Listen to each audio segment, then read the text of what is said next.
Welcome everyone to another episode of the Lofthouse Group podcast. I'm Ryan Gorman, director of Lofthouse Group. This is the show where we talk to leaders in the architecture and interiors field who give us their insights. Today's episode, I'm joined by Rosie Haslem, director of Streetsense. Really excited to talk about, well, I'm not going to spoil the surprise. We'll show you what we're going to be talking about in a bit. Rosie, thanks for coming onto the show. Really great to have you on. Yeah, lovely to see you. Yeah, good chat. Yeah. So I guess for the benefit, we've known each other for a while, but for the benefit of the audience, could you, I guess, give us a bit of a background into who you are, how you got to where you are now, and and I suppose how you ended up choosing a career in architecture and how you ended up as director of Streetsense? Yeah, okay, quite a story with a few twists in the tail. But I suppose, yeah, your question, how I ended up in the field of architecture, quite interesting. So I should first of all say I'm not an architect. Mm-hmm. And that is kind of the start of the story, really. I mean, I was always interested in buildings and even more so cities, actually, at the time. And when I was choosing my degree, 17, 18, and I was very nearly going to study architecture. And I realized that actually the bit about buildings and cities that I was more interested in was how people use them, how people use place, be that in a building or a city.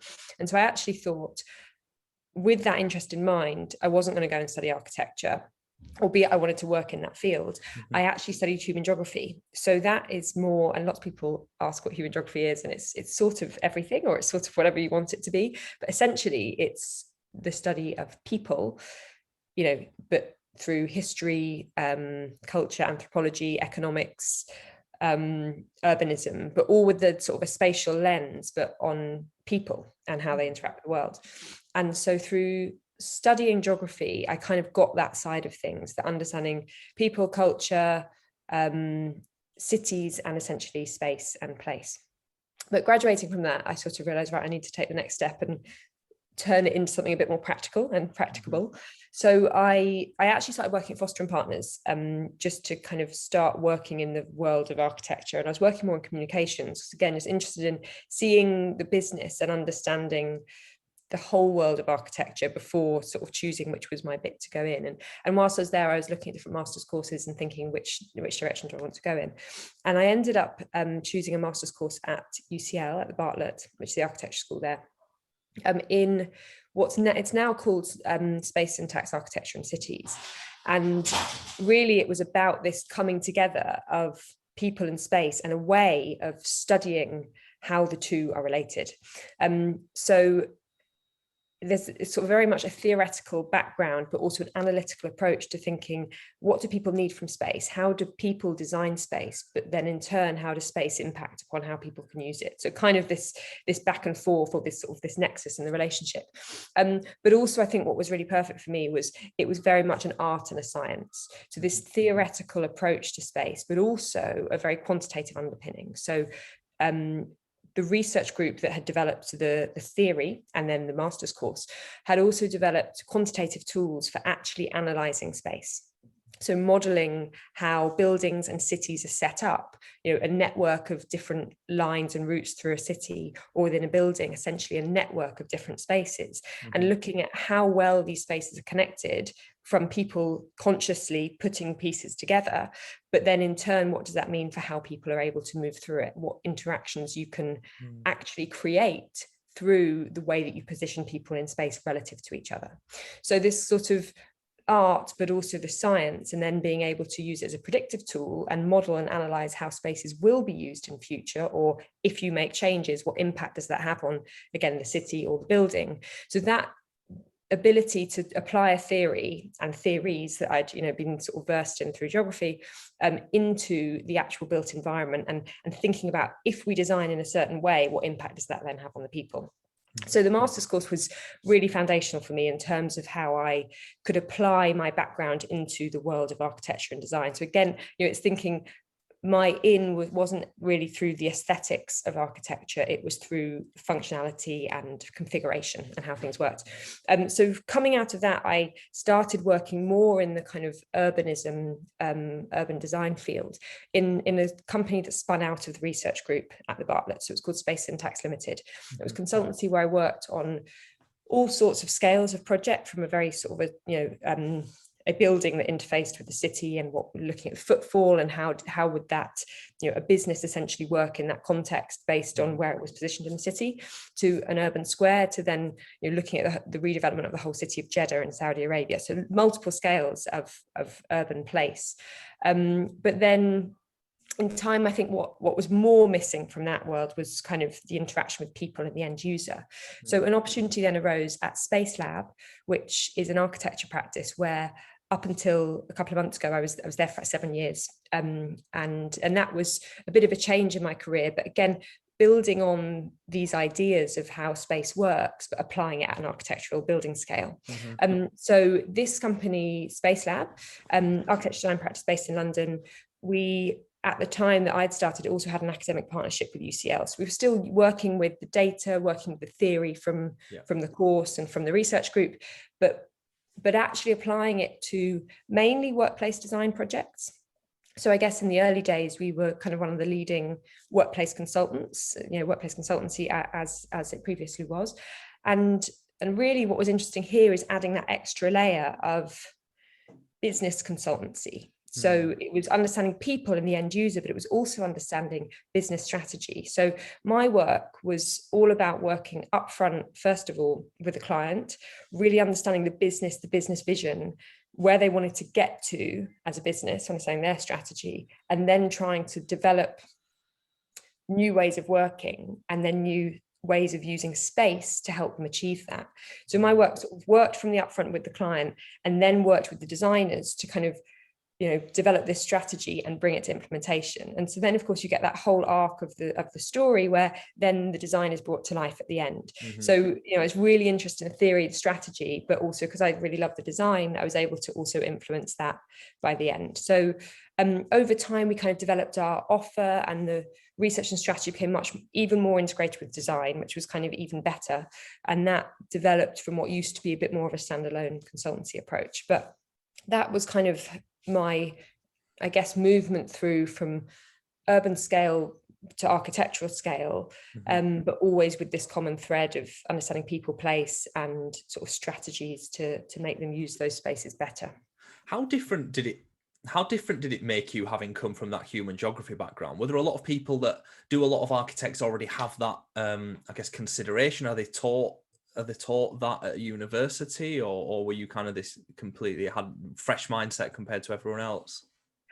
I mean, having not studied architecture, I don't fully know. I think there certainly are some schools that did used to think like that, and probably increasingly, because I think these things it's becoming more common knowledge that you've got to think about the people. But certainly at the time when I was looking into options, courses tended to be much more either highly creative and conceptual, or more practical, but more practical in terms of how the building stands up or the aesthetics.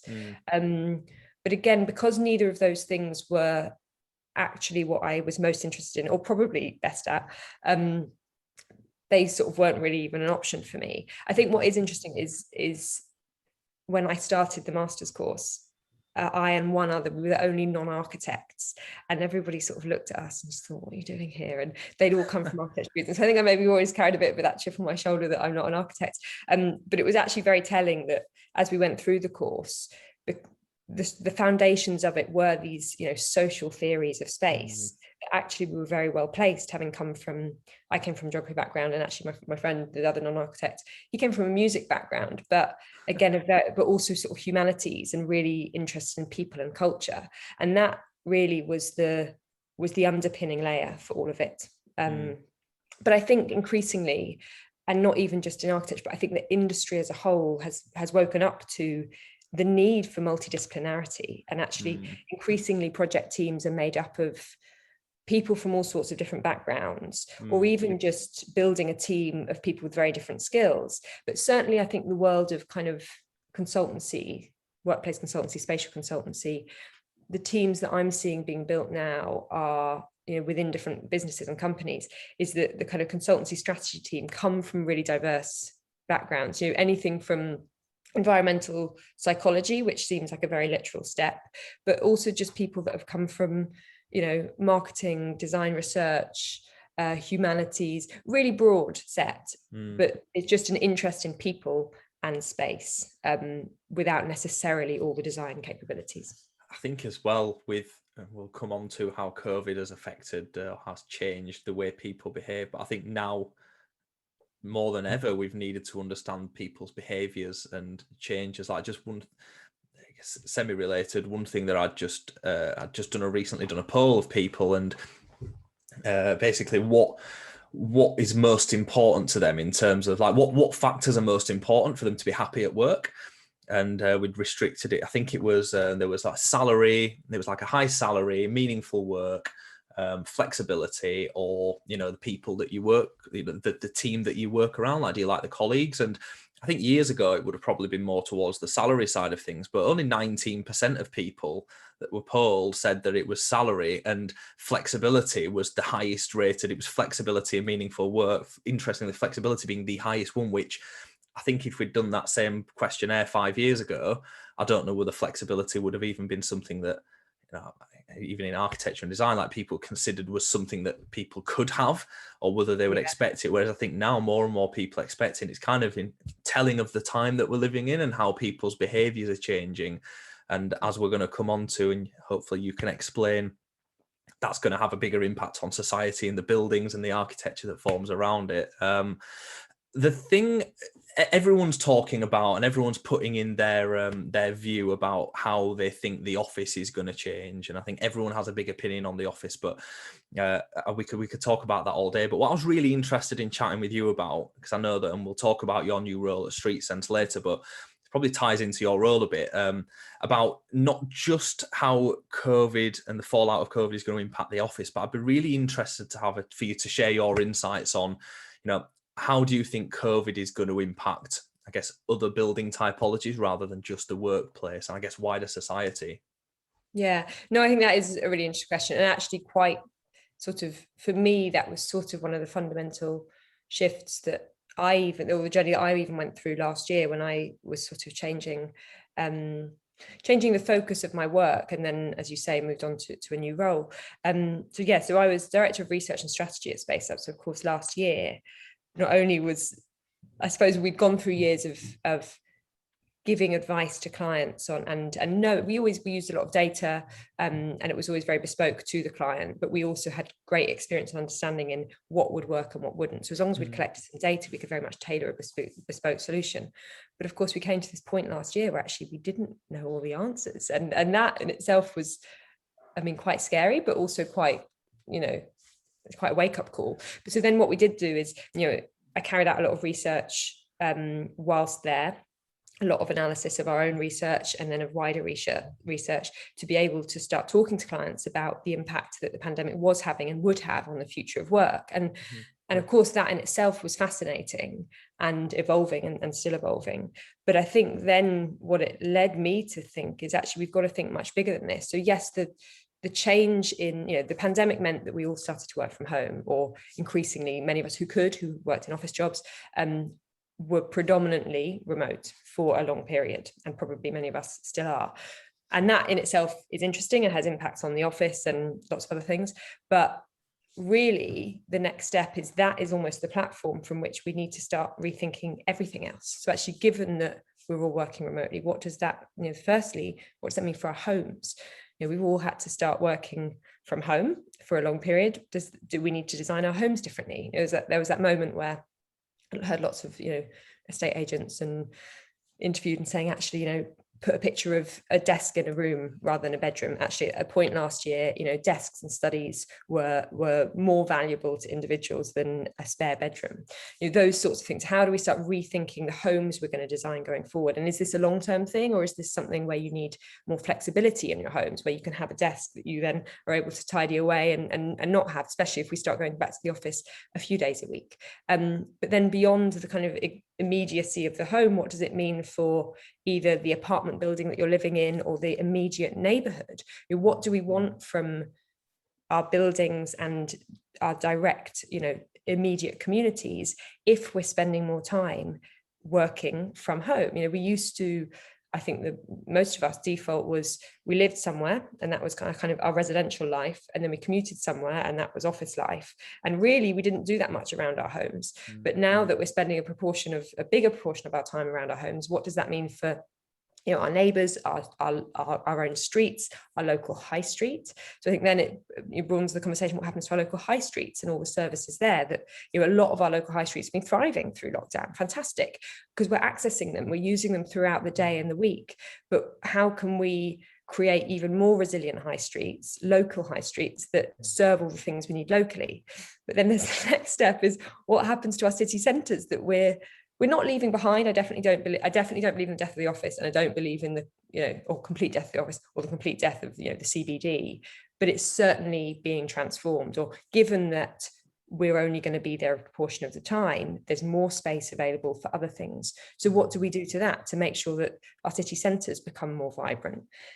The other side, I suppose, if people used to work in business parks, those are maybe going to have less of a draw going forward. So how do we repurpose some of those buildings that aren't used in that way? So again, the springboard for all of these things is the shift in the way of working. But I think what that demands is us to start rethinking all of these other assets, all these other types of space and place that we use, and activities that we do.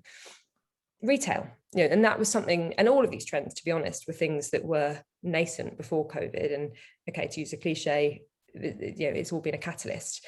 But the trends that we were starting to see in retail before this, what does a shop become when you don't really need to go to a shop because you can do online shopping? So all this talk around, people, richness of experience, all of those sorts of things, which was a lens that we were putting on, the future of retail. Those are the sorts of conversations that we're now needing to have about all our places. How do you bring people to a place when they don't really need to go there anymore? And really, I think the answer is that it's a good challenge for us in the design industry to make better places, because people aren't going to go to them if they don't have to, and if they don't want to. So what do these places need to be if you need to make people want to go there? So I think to your point around, sorry, you were about to say, but the flexibility, so people having flexibility of an office, but probably a really good office as well, but also a really good town centre and a really good shop and a really, any of these things, make them really good and people will want to go there. What do you think? Maybe it's too early to say, but do you have any early opinions and thoughts on what you think? Because you kind of raised so many questions and so many interesting things that you would want to find out about. Do you have any early predictors of what you think the answers to some of these are? Like, what will the city centres look like? What will local high streets look like? How will the home change? The $1 million question, or at least I would maybe have $1 million if I knew the answer. No, I think but I think it's sort of in line with where I was going, is that if you create these really great and vibrant places that people want to go to, that's when they're going to be a success. But the way to make them a success, I think, has to be, first of all, really understanding the people that are there and that are going to go to them, because every place is different and actually needs to be different. But then secondly, understanding that a place needs to be much richer than I think traditionally. As I said, we used to live in one place and work in another and shop somewhere else, and that, or more in more recent years, that's how our cities and our places have evolved. But actually, if we go back to the principles of good urbanism, it was richly mixed use places where you go for one thing, stay for another, and whilst you're there, you pick something up and you bump into someone else who's maybe there for something completely different. So you get this kind of ecosystem where people overlap in space and time because they're doing multiple different things, but then there's vibrancy. And I think the way that a lot of, not a local high street, I think it's very different to kind of town centre high street. So local high streets have been thriving just because there's density of people in proximity, but it's the kind of town centre high streets that are suffering now because they haven't updated, they haven't kind of rethought what people want and need from them anymore, and that kind of proliferation of chain shops, and there's no character, there's no real reason to go to lots of these places. So creating something different, something unique, something that really resonates with people, that's what's going to bring them there. But I think the key is balancing those different uses that again draws people for many different reasons. This is, I've just read a book recently called Sapiens, which is all about like the history of humans. And it's just it just made me think of this, what you've said about human behaviors changing, and that book kind of chronicling how humans have changed over time. This may or may not be a question you have an answer to, but how unique, something's unique or it's not, right? How unique is this situation that we've had with COVID? And has there been anything else in history that might, where this sort of thing has happened that has made such a huge cultural change in terms of where we work or the way we behave? And I don't know, has this happened before, and how did that respond? And could that give us any indications to what it would be like now? Or are we so completely different now with our technology that perhaps, there is no insight? Oh wow, you want me to write the afterword for No Yuval Harari book?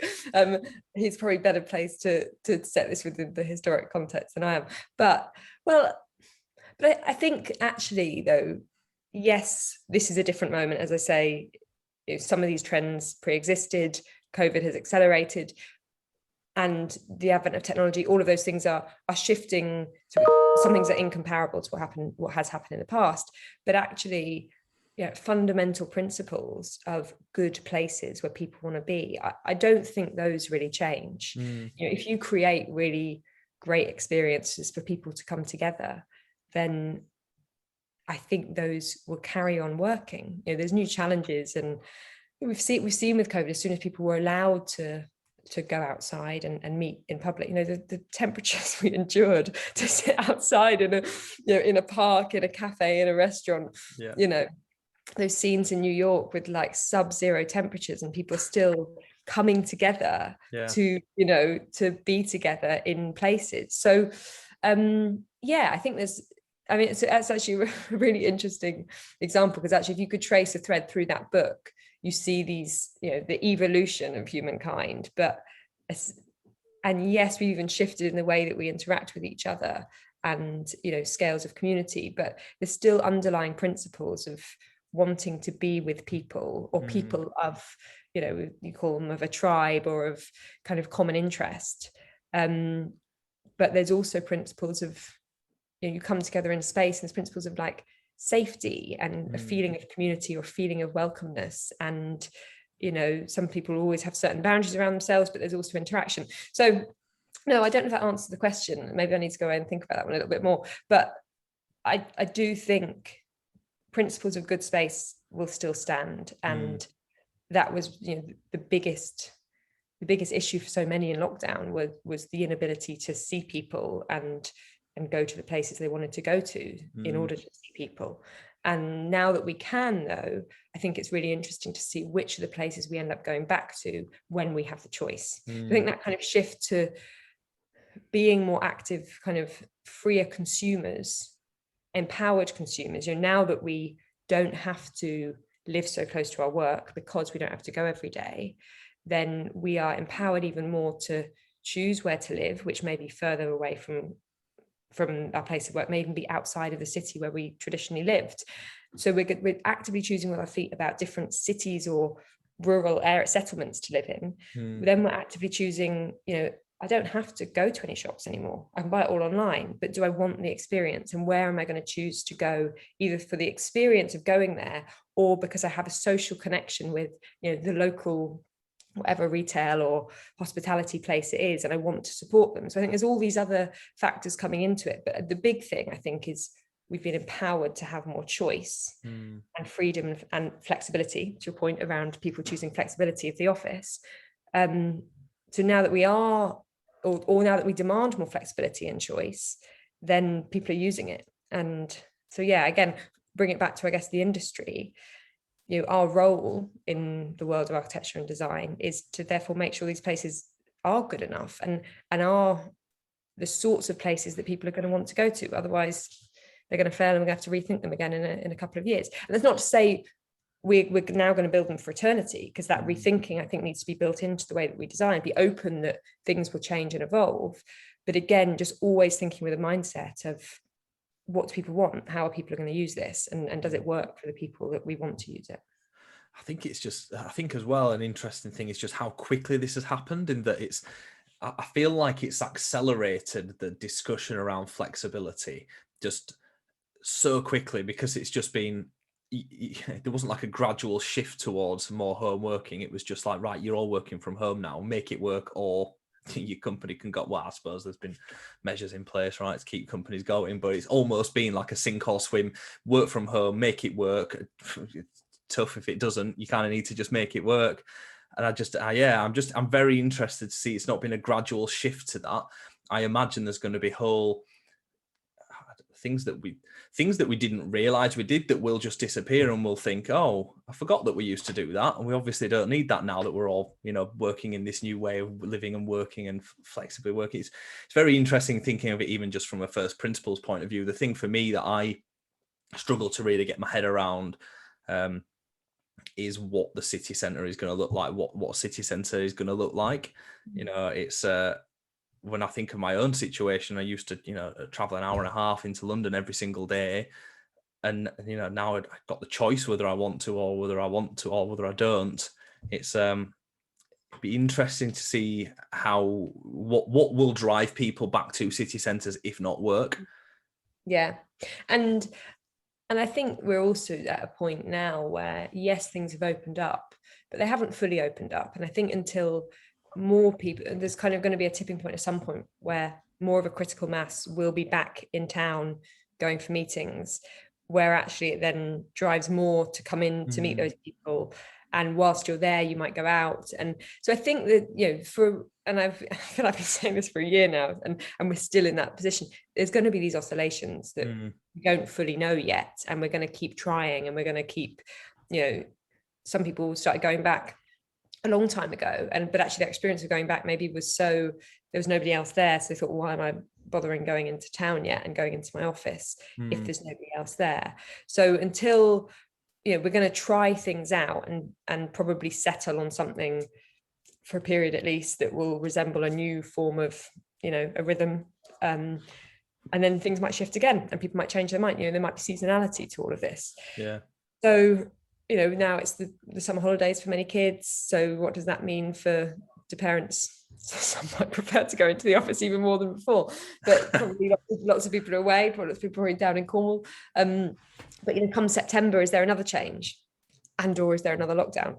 So more changes to come. And I think that's why this is going to be endlessly fascinating, because we're going to be adjusting and adjusting to whatever the context is as we go. But on the whole, certainly, as you say, you've made some different decisions about how often you go in, and you're empowered to do so now. There's not that expectation that you come in every day, and isn't that brilliant? But again, it needs to work for you as the individual. But I think the next step is to see, okay, well, how does this actually work for teams and how they work together, and then businesses as a whole. And then I think that's when we also settle into a new rhythm. Once you work out that it's probably not going to be completely viable for everybody to make their complete individual decisions about when and where they go in, because ultimately, if you're going in potentially for collaboration, your colleagues aren't there, or the rest of your team isn't there, or it's too many or too little for the whole business to function. There's going to be some of those questions. But I think for the time being, it's quite interesting that people have this opportunity to try different things out and see what does or what could work. Yeah, I think it brings a lot of opportunity. All this uncertainty brings a lot of opportunity. I guess coming on to that, so you moved on from Space Lab. You've joined a company called Streetsense, which I think for many people in the UK probably wouldn't necessarily be familiar with the brand. But could you tell us a bit more about Streetsense and kind of the journey into London and what the vision is? Yes. Okay. So Streetsense, many people won't know about Streetsense because we're a US based company. So founded in the US many years ago, based in New York, DC and LA.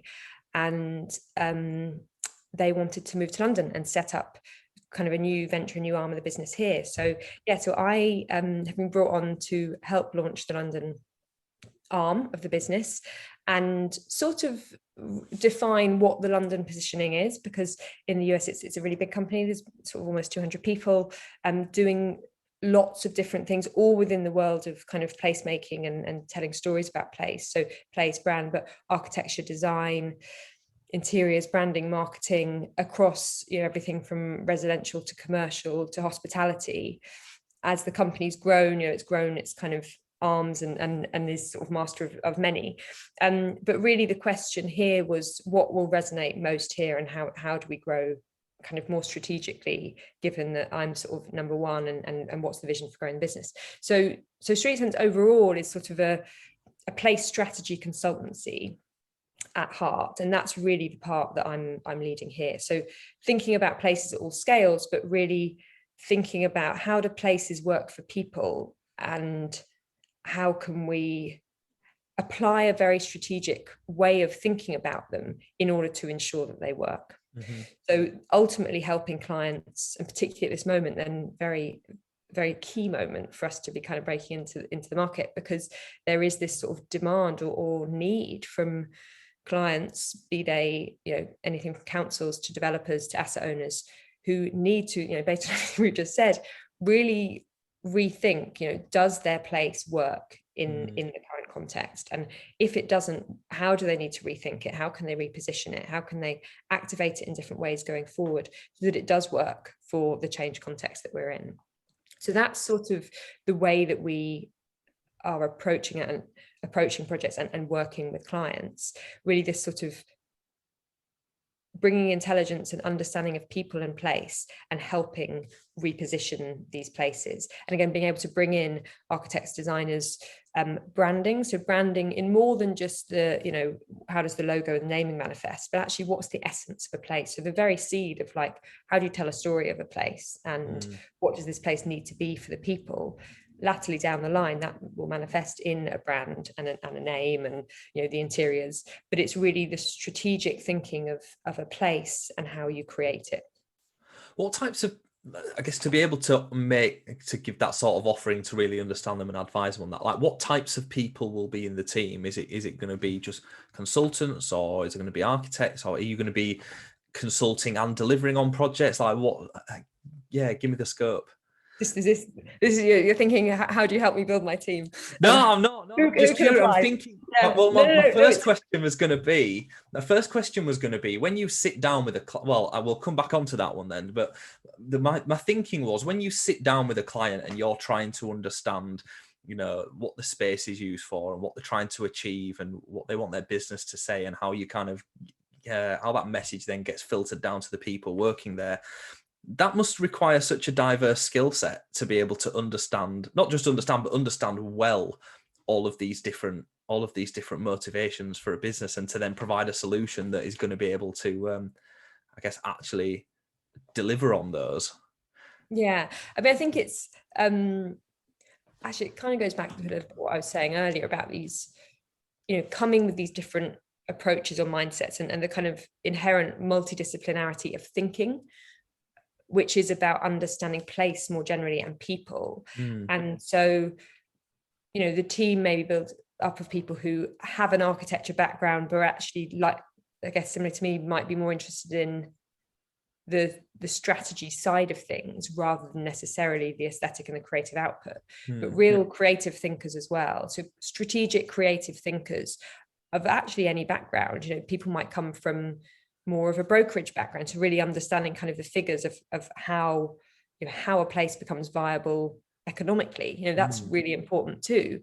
But they might also come from a very a branding background, hospitality. I think hospitality mindset of customers and customer service is so important to any, again, creating great places tailored to people is really important. There's a lot of community engagement as well, so people coming from a background of working with local communities and creating places for them will be very important. So I think the key thing certainly within building a team at Streetsense, but I think the industry as a whole, is having a more holistic approach and openness to the very different values and skill sets that people bring from non-traditional kind of roots in. Again, so it's not all just about becoming an architect and coming into this world. Because another thing that I've been involved in for many years is called the Academy of Urbanism, and I set up a group years ago called the Young Urbanists, and that was through this kind of desire to create a network of people that, because I felt how am I placed within this industry, and I'm not an architect, and I don't have a firm label. There's lots of roles in the industry that have a label, and there's lots that actually aren't a sort of a registered profession.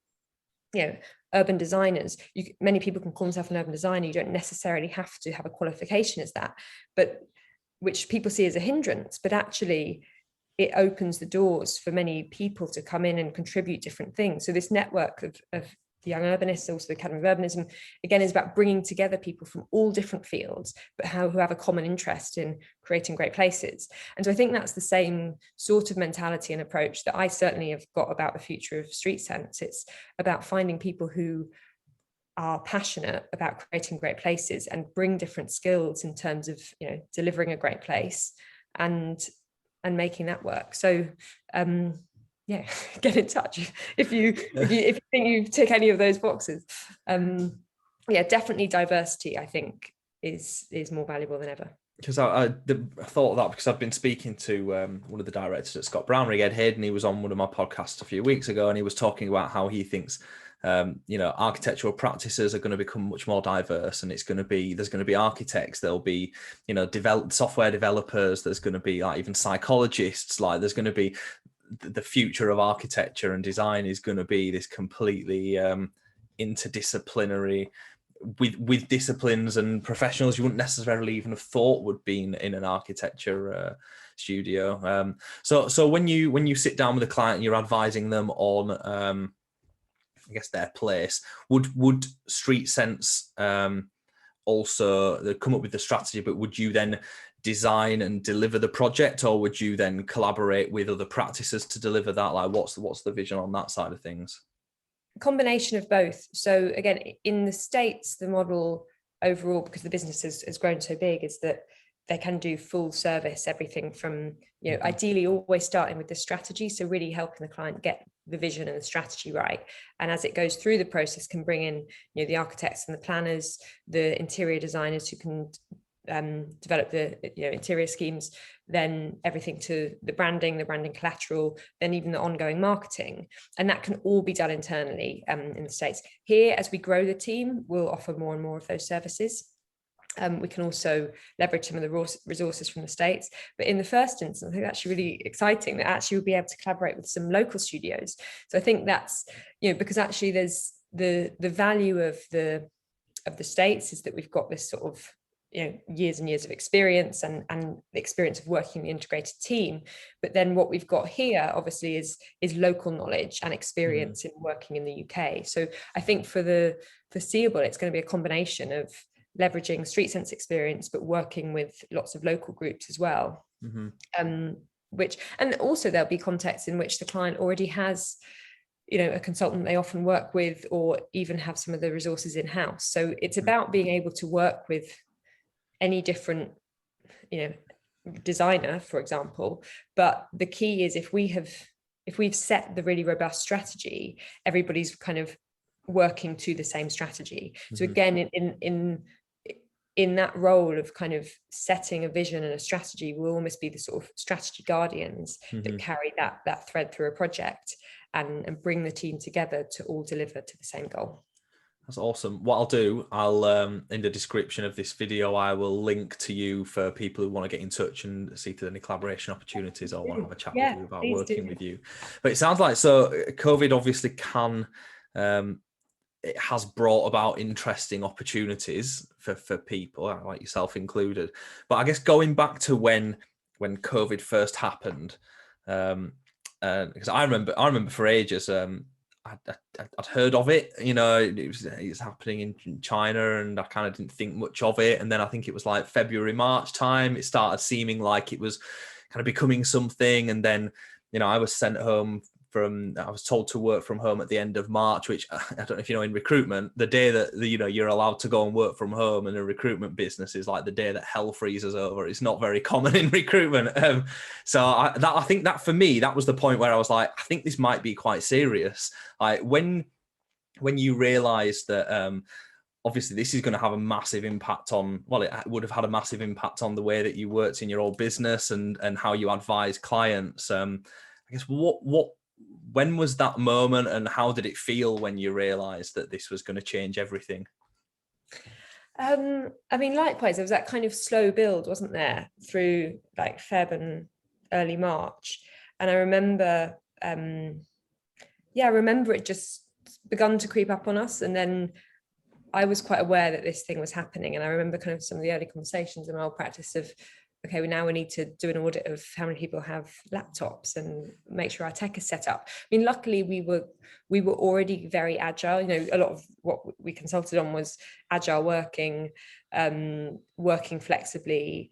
So for us, it wasn't such a shift in terms of, you know, and I think lots of people found the tech all works on the whole, apart from, you know, a few hiccups, which we're all used to. People can work wherever. We've all been working, you know, on trains, in coffee shops, around and about the office for years, but it was always that little bit that you didn't really think of as work, but we were all doing it all the time.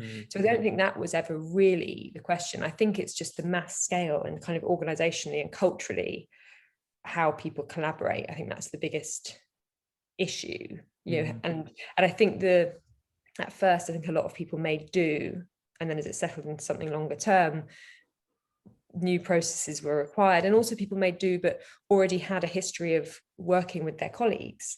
So you already knew them and you already knew how each other worked, and you could, people sort of tried to, I guess, translate previous working relationships into an online version of that. And I think that, you know, now here we are, 18 months in, and I for one, and you've changed role as well.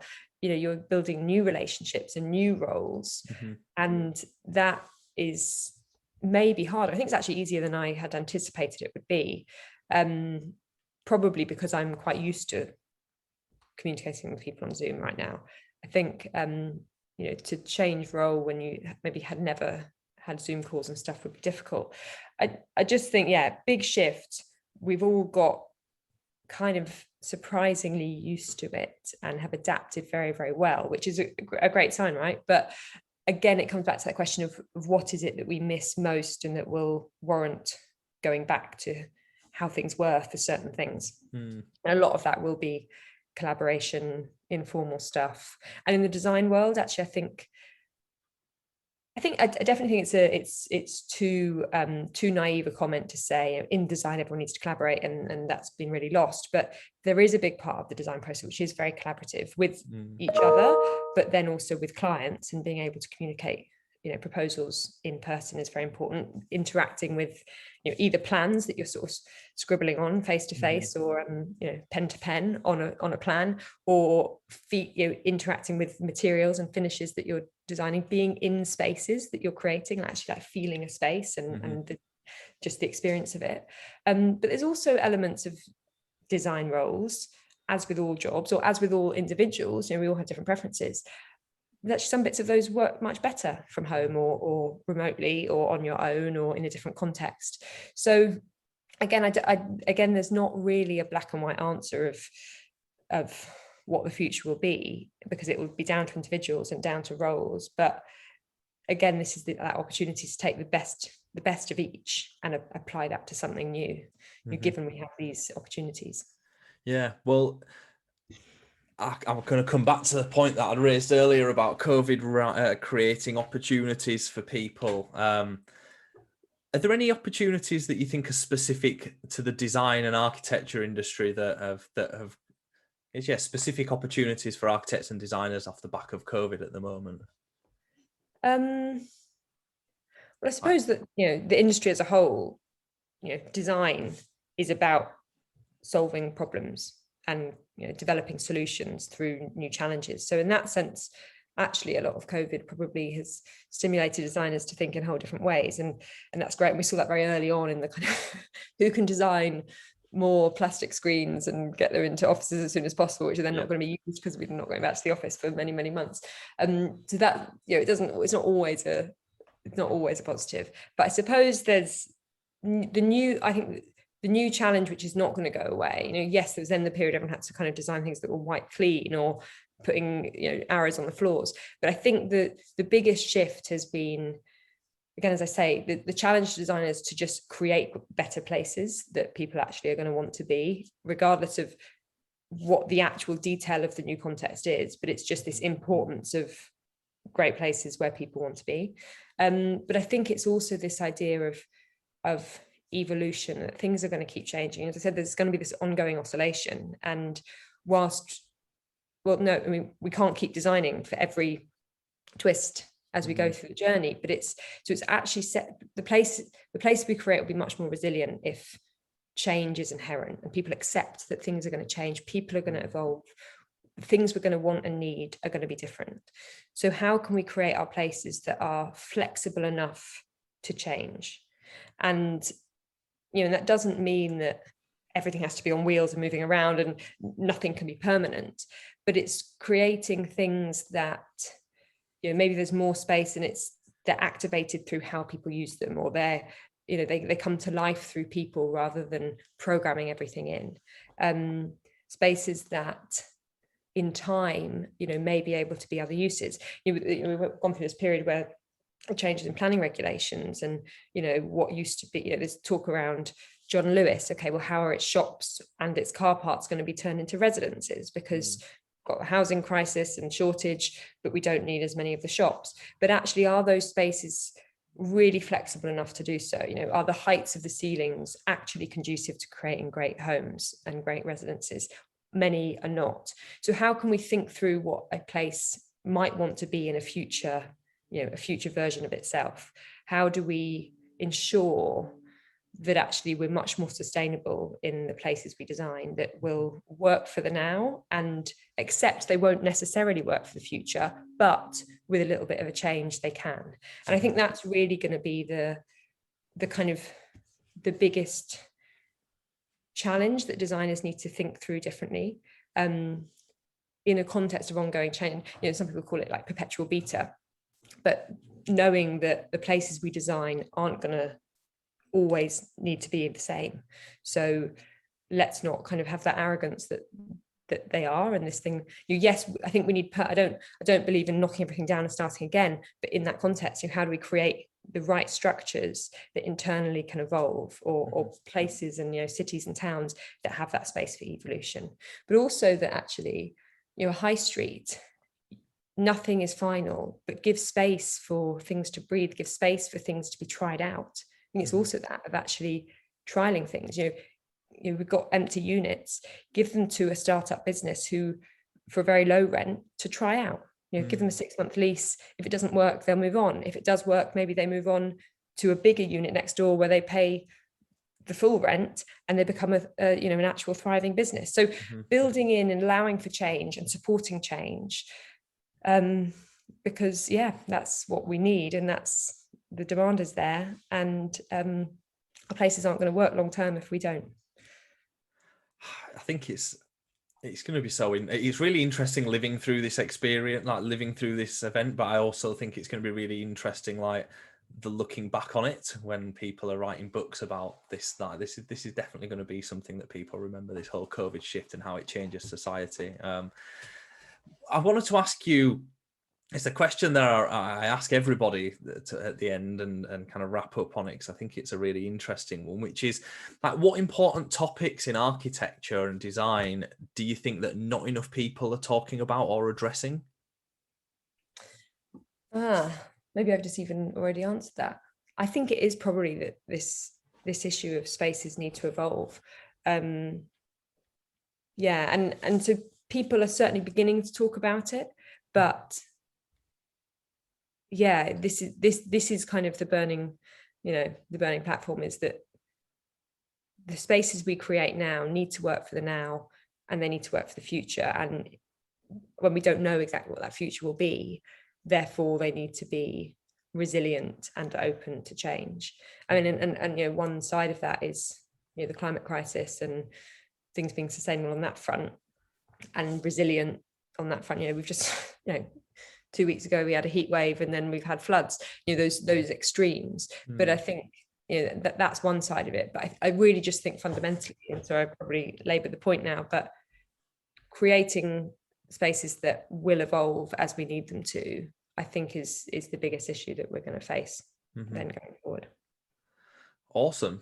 I mean, this has been such a great chat, Rosie. Thanks so much for coming on. Thanks for having me. It's good to chat with you. Yeah, I think we've covered so much interesting stuff for The people listening, I'm going to be putting links to Rosie and to Streetsense and to everything about what she's doing there if you want to reach out or find out more. As always, there'll be some information about Lofthouse Group at the bottom there if you're interested in finding out more about what we do. But other than that, Rosie, thanks so much for coming on the show. It's been a pleasure to have you. I hope we can have you on again sometime soon as well. And let's see if some of these predictions you've made come true. Don't ask Noah Yuval Harari. I think he might have maybe something more eloquent to say on the subject.